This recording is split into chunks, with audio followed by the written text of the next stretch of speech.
हेचे उपकार आमुचे उचित आमुचे उचित हेचे उपकार आमुचे उचित हेचे उपकार आपुलाची भार घालो तुझ आपुलाची भार घालो तुझ आपुलाची भार घालो तुझ घालो भूक लागली या भोजनाची आई भूक लागली या भोजनाची आई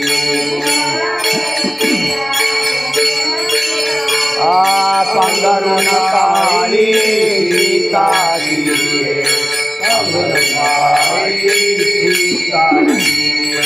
पांघरून काळी सीताची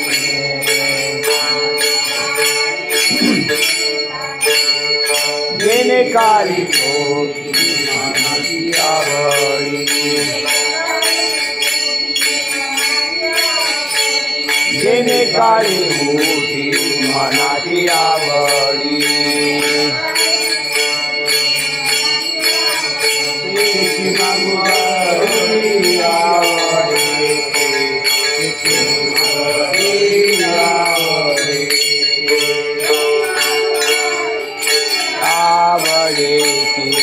त्याची मागो घडी आवडीचे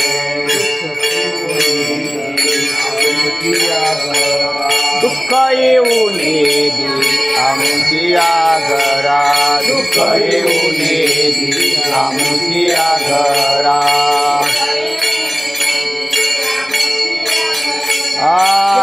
घरी फेरा गोवथाला चक्र करी फेरा गोवथाला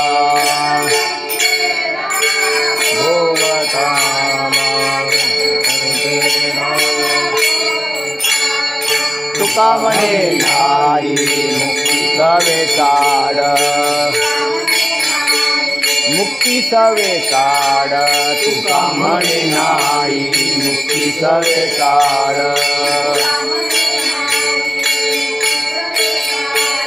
हेच्या मागोडा जन्म घेता हेच्या मागोडा जन्म घेता जन्म घेता मागोडा जन्म भूक लागली भोजनाची आई भूक लागली भोजनाची आई भूक लागली भोजनाची आई पांघरून काळी सीताची पांघरून काळी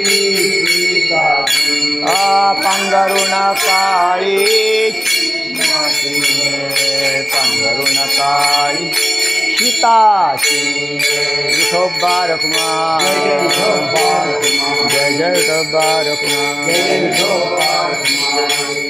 आमुचे उचित हेच उपकार आपुलाची भार घालू तुझ भूक लागली या भोजनाची आळी पांघरून काळी सीताची हे प्रस्तुत अभंगातून आपल्या चित्तामध्ये असणारे भाव देवासमोर तुकोबराय प्रकट करताना दिसतात.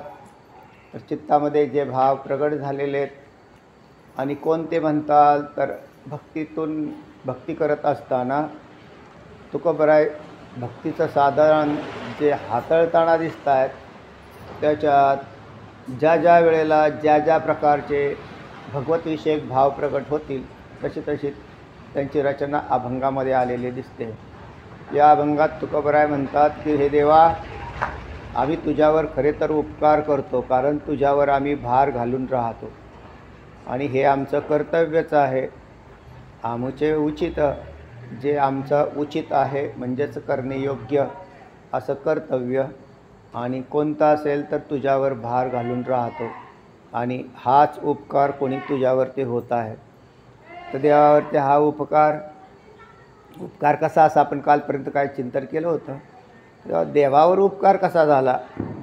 देवाचे आपल्यावर उपकार असतात, पण आपले देवावर कसे उपकार होतील? आता इथे संत गृहीत न धरता साधा एका भक्ताच्या दृष्टिकोनातून पाहू की भक्त देवावर कसा उपकार करतो, संतांचा विषय न घेता.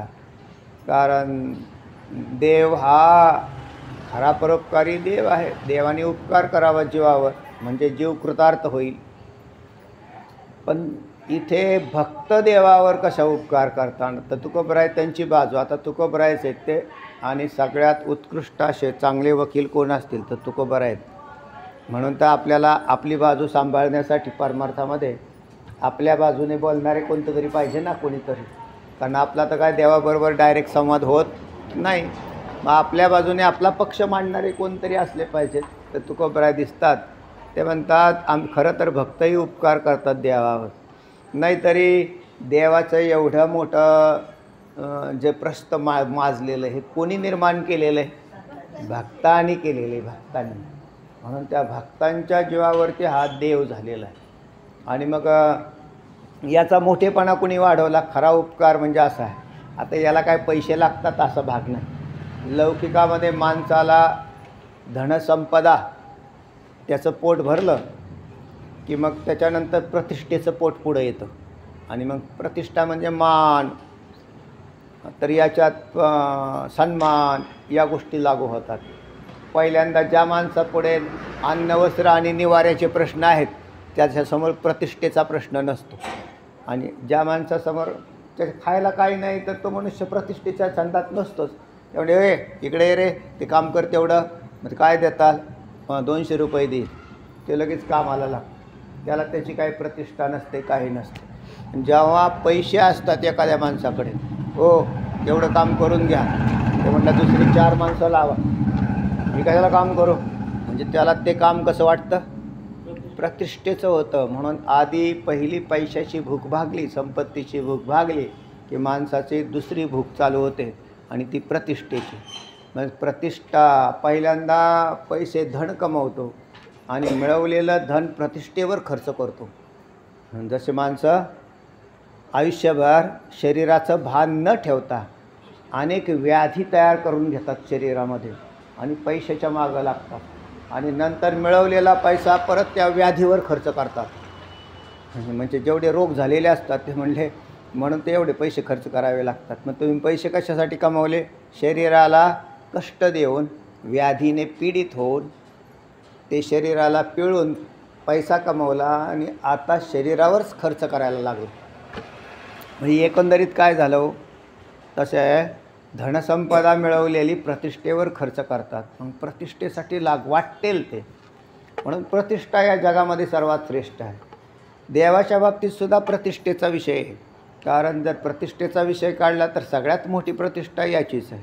बरं, याची प्रतिष्ठा कुणी वाढवली? तर संतांनी वाढवली, भक्तांनी वाढवलेली. म्हणजे याच्या नामाचा जास्त बोभाट संतांनी केला. आणि सगळ्या लोकांच्यामध्ये हा कसा प्रतिष्ठित आहे. मग आता त्याच्यासाठी त्याचे गुणगान गायले. त्याचे गुणगान गाताना हा बहु आहे करुणावंत अनंत हे नाम जा, है ना, देवा तू कृपा करुणा सिंधू. म्हणजे त्याचं वर्णन करताना असं म्हटलं आहे सुत आमचा बंधू, है ना, जीवनसिद्धी साधन सिंधू, है ना. तर अशा प्रकारच्या नाटाच्या अभंगात वर्णन केलं. हा अत्यंत उदार आहे, याच्यासारखा दुसरा कोणी उदार नाही असं सांगितलं. याच्यासारखा दुसरा विटेवरी ज्याची पाऊले समान, तोच एक दानशूर दाता. याच्या फुगवलं का नाही याला? म्हणून संतांनी म्हणा, भक्तांनी म्हणा, काय केलेलं आहे? याचा जय जयकार केलेला आहे. आणि त्याची इतकी प्रसिद्धी झाली. देवाची प्रसिद्धी देवामुळे नाही झालेली, भक्तांच्यामुळे झालेली. म्हणून मग हा देवावर उपकार झाला का नाही? आणि सगळ्यात श्रेष्ठ काय? मोठेपणा, प्रतिष्ठा. आता सांगितलं ना तुम्हाला. हा मोठेपणा, प्रतिष्ठा, याची प्रतिष्ठा कोणी वाढवली? तुम्ही, आम्ही वाढवली.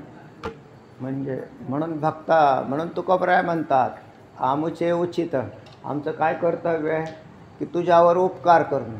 आता त्याच्यावर उपकार कोणते केले? तर हेच उपकार केले आणि मग कसे उपकार केले, तर आपला विषय असा चालला होता, याच्यावर उपकार झाला तर कसा झाला. तर असं आहे, जर या भक्तांनी त्याच्यावर भार घातलाच नसता तर त्याची परीक्षा झाली नसती. म्हणजे हा भक्तांना सगळं काही पुरवतो, हा भक्तांचे लळे पुरवतो, भक्तांची सुरक्षा त्याच्याकडे असते. भक्त त्याचं नाम गातात आणि हा भक्तांच्या मागे मागे चालतो, भक्तांची सगळी कामे करतो. उंच नीच काही नेने भगवंत, तिष्ठे भाव भक्त देखून या. दासीपुत्र कण्या विदुराच्या भक्षी, दैत्या घरी रक्षी प्रल्हादाशी.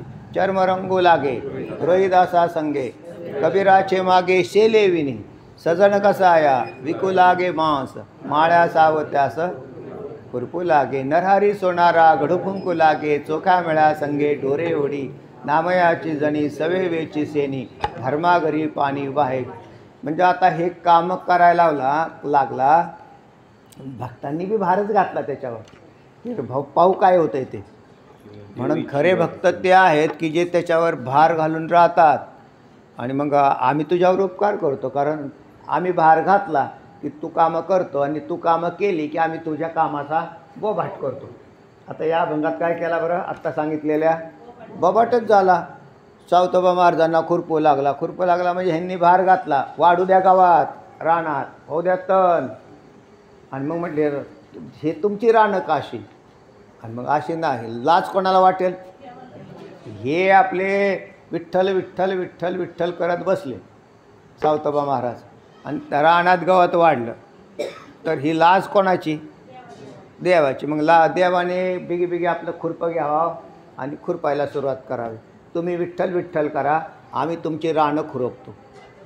किंवा काय हो, ढोलपिटी, लाख्या कोल्हाट्याचा ढोलपिटी असं एक उदाहरण येतं. ह्याच्यात नाही ते लाख्या कोल्हाटी म्हणजे कोल्हाटी त्याचा धंदा काय, त्या दोरीवर चालायचे, दोन असे लाकडं लावायची आणि त्याच्यावरती चालायचा.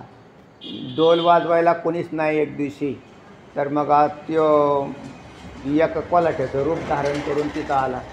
तेव्हा मी वाजवू का म्हणतात तुमच्याकडे, कारण त्याची मंडळी गेली जी ढोल वाजवत होती पहिली. आता काय करणार, मला वाटतं स्त्रीचं रूप धारण करून आला होता का काहीतरी, अशी कथेमध्ये आहे त्यांच्या लाख्या कोल्हाट्याचं. आणि मग तो आल्यावरती त्याने ते ढोल वाजवलं. त्याच कारण ढोल नाही वाजवलं तर पैसे मिळायचे नाहीत. हे बरं त्याच्यात असं असतं, ढोल वाजवला आणि त्या वरच्याचा बरोबर त्याला लय सापडतो, म्हणजे त्याच्या लयावरती त्यांनी चालावं. म्हणून लाख्या कोल्हाट्याचा काही ठिकाणी धनाजी साठ्यांची शेते पेरी असं एक प्रमाण आलेलं आहे. तर धनाजी साठ्यांची शेते पेरी, तर धनाजी साठ्यांची शेती, तर ते त्यांच्या असेच असं म्हटलं आहे, मडे झाकून या करती पेरणी. ज्या वेळेला पेरणीचा मोसम असतो, वापसा म्हणतात त्याला, त्या काळामध्ये मेलं कोणीतरी ते म्हटलं आहे, तुकोबराय म्हणतात त्याला झाकून ठेवा, पण ती पेरणी करावी लागते. तसा या ऐन सुगीच्या काळात आजारी पडलेले धनाजी साठे यांच्या रानात कोण पेरतो, तर हे देवाने येऊन पेरणी करावी. तर असे तुम्हाला प्रत्येक ठिकाणी भगवंताने अनेक अशी, पण मग आता याचा बोबाट झाला नाही, हे आपल्यापर्यंत आलं कसं काय. तर त्यांनी त्याच्यावर भार टाकला, पाऊ रानात काय येईल नाही तर नाही येईल, औंदाच्या साल काही नाही मिळालं तरी चालेल, कारण आम्ही त्याच्या नावावरच राहतो, तर मग त्याच्याच नावावर. मग ते तसे भार घातला, ज्यांनी त्याच्यावर भार घातला त्यावेळेला हात तिथं कामाला लागलेला दिसतो. आणि मग हे काम म्हणून भार घालणं हा उपकार कसा ठरला, मग आपापच त्याच्या कार्याचा काय झाला, बोभाट झाला. आणि मग प्रतिष्ठा द्यावा तुमची कोणी वाढवली, तर मग आम्हीच तुमची प्रतिष्ठा वाढवली. म्हणून आमचं उचित काय, आमचं कर्तव्य हेच की तुझ्यावर भार घालायचा, आणि तुझ्यावर भार घातला की तुझी प्रतिष्ठा वाढती आणि काय होतात, उपकार होतात. नाही तर मग उपकार होईल कसा देवावर. तर असा उपकार. त्याच्याकडे काय दुसरं काही कमी नाही. पण असं आहे, सगळ्यात भारी जर काय असेल तर प्रतिष्ठा ही सगळ्यात भारी. देवालासुद्धा प्रतिष्ठा भारी ठरलेली. म्हणून एकदा त्याच्या भगवंत असे आहेत, भगवंत तसे आहेत, हे सगळा जगामध्ये कीर्ती जर कुणी गायली असेल तर संतांनी त्याची कीर्ती गायली. आणि सगळी कीर्ती गायल्यानंतर त्याचा इतका मोठा गाजावाजा झाला. बरं, आता दुसरा काय भाग नाही. आता आणखीन उपकार असा होतो, आम्ही जर म्हणजे हे जे आहे, एकदा ज्या माणसाची प्रतिष्ठा वाढलेली असते त्याची ती प्रतिष्ठा जर कमी झाली तर त्याच्यासारखं दुःख नाही. त्याच्यासारखं म्हणजे एकतर प्रतिष्ठा मिळू नये आणि मिळाली तर घटू नये. म्हणून ह्याच्यासाठी आम्ही रात्रंदिवस देवा त्याच्यासाठीच प्रयत्न करतो. कशासाठी? म्हणजे तुझ्यावरती आमचे उपकार कंटिन्यू चालू आहेत एकसारखे. कशासाठी? तुझी प्रतिष्ठा वाढतच राहावी, कमी नाही झाली पाहिजे.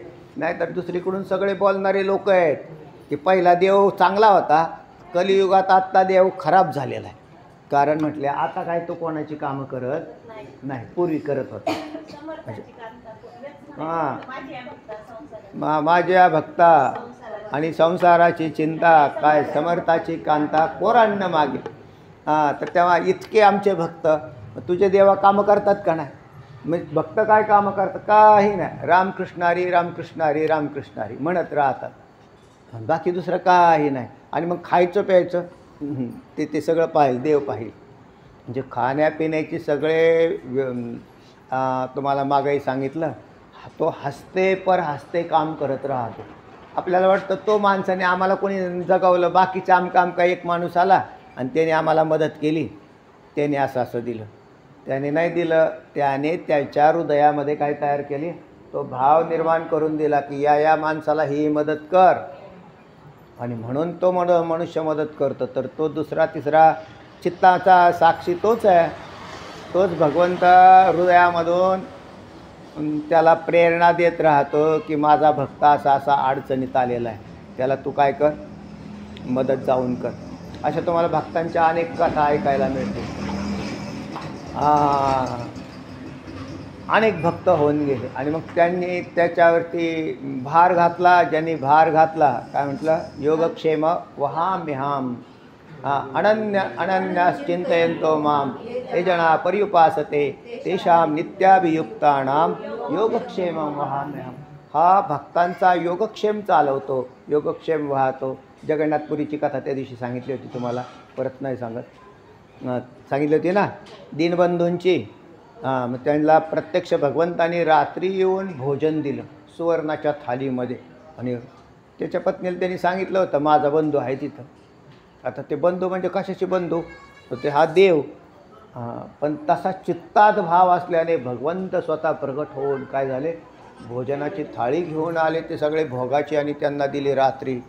बरं, ते सुवर्णाची थाळी ते जेवले, लांब जाऊन पटांगणात पडले. ती थाळी येत आता इकडे कुठं ठेवायची म्हणून तिकडे घेऊन गेले. दुसऱ्या दिवशी पोपट झाला सगळा. ते म्हणले बरं कुलपं लावलेली होती ना पुजाऱ्यांनी, असं नाही की ते, कारण देवाला काय कुलपाचं देणं घेणं नाही. आणि मग ते म्हणले सोन्याची थाळी चोरीला गेली. मग त्यांनी पाहिलं तर ते लांब तिथं माणूस बसला होता. राजाने त्याला शिक्षा सुनावली, तुरुंगात आणून टाकलं. त्या राजाच्या स्वप्नात जाऊन सांगितलं माझ्या भक्ताला का टाकलं आतमध्ये? म्हणजे ते तुमचा भक्त आहे का? हो म्हटले, त्याला तात्काळ सोडून द्या आणि त्याला काही नाही आश्रय खायचा प्यायचा, मग त्याला आपल्याकडे कामाला ठेवा. म्हणजे त्या ही करायला, पूजा करायला त्याला कामाला लावून टाका. आणि लावलं ना त्याला. मग त्या राजाने त्याला त्या ठिकाणी सेवेवरती रूढ केलं. कुटुंबाचे प्रश्न मिटले. पण मग असा करतो का? हा करतो ना, पण कधी करतो? काल तुम्हाला सांगितलं, ज्या वेळेला समर्पण केलेलं असतं, भक्ताने समर्पण केलेलं असतं त्यावेळेलाच देव हे कामं करतो. जर भक्त समर्पण करत नाही तर देवसुद्धा त्याच्याकडे पाहत नाही. म्हणून कोणी असं म्हणेल की काल गळ्यात माळ घातली आणि दुसऱ्या दिवशी लगेच देवपूजा करायला लागला आणि सगळी कामं सोडून दिली, आज देवाने कामं करावी, असं नाही. तर त्याच्यामध्ये खरोखर मनाने त्या पद्धतीने तसा झालेला असतो, ज्याच्यात कुठलीच हेतुता राहत नाही. म्हणजे देवानी यावं ही हेतुता नसते, त्यावेळेला देव येतो. हेतुता धरणाऱ्याच्याकडे नाही येत. काही नाही, माझं आपलं वाटोळं झालं तरी चालेल. हां, मग पाहू देवा, होऊ दे वाटोळं झालं तर काय अडचण नाही, नाही मिळालं काय फरक पडतो, पण आपली भक्ती आपण चांगली करू. असं केलं, असं झालं, तुमचा मनोमन निश्चय असेल आणि तुमच्याकडे यत्किंचित हेतुता नसेल तर तो 100% तिथं काम करतोच. म्हणजे तो करतो म्हणजे करतोच, ह्याच्यात काही शंका नाही. तर असा, आणि मग हेच उपकार देवावर होतात. कसे उपकार आले तर देवा, मग त्याचे हे भक्त आहेत ते कीर्ती गातात. असं असं झालं, देवाने आमचं असं असं केलं, आम्हाला नाही अनुभव आला बा तुकोबराय तुमचा. अहो, तुम्हाला अनुभव नाही आला, पण बाकीच्या डझनभर लोकांना आला ना. एका माणसाचा अनुभव आला आहे का गाथेमध्ये बघा तुम्ही. आणि संतांची काही 2 आणि 3 नावं एवढी आहेत का आपल्याकडे? अहो, मांदियाळी अशी नुसती लिस्टच काढा तुम्ही, 500 संत. मी तुम्हाला म्हटलं माझ्याकडे संत अंक आहे, कुठला? गीता प्रेसचा. तिथं कल्याण मासिकातली प्रकाशित झालेल्या संतांच्या कथा, तर त्याच्यात 500 संतांची नावं आहे. काही संत होऊन गेले, काय भूमी आहे आपली. आपल्याला याचं काही वाटत नाही किंवा इथे एवढे साधू होऊन गेले. आणि ऋषीमुनीन तर कितीतरी झाले, काय त्याला मापच नाही तितके ऋषीमुनीन संतन साधून. बरं, हे पिकं येतच चाललेलीच, असं नाही की बंद झालं, पूर्वी होते आत्ता नाही, असं आहे का? असं नाही आहे ते. आपल्याला ती नजर नसते म्हणून आपल्याला ते वाटत नाही. आणि मग एवढ्या सगळ्या संतांनी काय केलेलं आहे? काही नाही, उठसूट याच्या नामाचा गजर, याची कीर्ती वाढव. कीर्ती वाढवली कोणी? याची संतांनी कीर्ती वाढवली. प्रतिष्ठा, मोठेपणा, कीर्ती ही सगळी संतांनी वाढवली, म्हणजे याच्या भक्तांनी वाढवली. हा याच्यावर झालेला सगळ्यात मोठा उपकार आहे, उपकार. मग आता त्यांनी परत करून टाकावा अपकार, म्हणजे कीर्ती नष्ट करून टाकावी, तर असं होत नाही. म्हणून हा लाज जसे असतील तसे का असाना, पण बाबांनो येताय ना, करताय ना हरिपाठ, तर करत राहा. पण म्हणून हा आपल्या सगळ्या एक पहा, त्याच्यातले लहान थोर असतात, सगळेच काय मोठे भक्त नसतात. काही लोअर के जी, काही मधल्याला काय म्हणतात अप्पर के जी, पुढं लोअर के जी आणि अप्पर के जी एवढेच आहेत का? Nursery LKG. मग हे भक्त बी आमचे असेच आहेत, लोअर के जी, अप्पर के जी, नर्सरी. काय नुसते घुगऱ्या खाण्यासाठीच आलेले असतात, पंक्ती जोड. ते म्हणले बा असे, तर मग त्यांना पंक्ती तरी कोण पुरवतं आहे? तोच पुरवतो आहे. ते म्हणले काय नाही, चला बा, काय राहतात असे बा, त्याला काय नाही, बाकी तर काही कळा ना. पण एवढं बी काम केलं, नुसता हरिभक्तांच्या मांदियाळीत मिसळला तरी काम होऊन जातं आहे त्याचं. कारण देव त्याचं आईसारखं पालन करतो. आईसारखं. भुकेली या, काय म्हटलं? भूक लागली या भोजनाची आळी. भूक लागली या, जशी आई बालकाला भूक लागलेली विसंबते का? नाही. म्हणून तुकोबरायाने दृष्टांत टाकले. किंवा थंडी वाजते, त्यावेळेला त्याला गरम वस्त्र पुरवण्याचं काम कोण करतं आहे? आईच करते. तसा ज्या अडचणीत जो भक्त सापडतो, म्हणजे ह्यातल्या अडचणी कोणते बी धरा आता, तर त्या वेळेला हा त्या भक्ताचा पाठीराखा म्हणून तो उभा राहिलेला असतो. आणि तो त्या भक्ताला जे काही कमी पडतं त्या ठिकाणी, आता जे म्हणजे त्याच्यात तर अनेक कथा दडलेल्या आहेत. म्हणजे तुम्हाला त्या दिवशी चोकोबा महाराजांची कथा सांगितली की बुवा त्यांच्या बहिणीचं रूप धारण करावं लागलं त्याला, आणि काम काय? बाळंतपणाचं. आता ही असली कामं करतो का हा? म्हणजे काय बी करतो हा. म्हणून कारण तिथं प्रेम काय आहे, तर म्हणून तिथं आईचा आणि मुलाचा असा दृष्टांत दिला आहे. त्या मुलाला त्याचं काही कळत नाही, लहान मुलाचा विशेष करू नये, कारण भूक लागली या भोजनाची आळी पदाचा अर्थ आहे हट्ट करणं. हट्ट करून राहतं, आई भूक लागली, आई भूक लागली, आई भूक लागली, थांब ना, भूक लागली. त्याचं दुसरं काहीच काम नाही, एवढंच म्हणत राहायचं त्यांनी. काय भूक लागली तिने काय हातात सगळं टाकायचं परत त्याच्यासाठी काय. मग त्याला काही नसल, इकडून तिकडून कुठून का व्हायना, तिने ते सगळी व्यवस्था करून ठेवलेली असते आणि त्याची व्यवस्था करते. थंडी वाजलीत कुडकुड कुडकुड कुड करायला लागलं तर त्यांनी काहीच नाही करायचं, कुडकुड करायचं फक्त. आणि आईने काय करायचं, पांघरूण घालायची. तर असे सगळे कामं तुम्हाला देव करताना दिसतात. राहिलेला विषय नंतर पाहू. हरी सुंदर ते ध्यान उभे विटेवरी तुळशी हार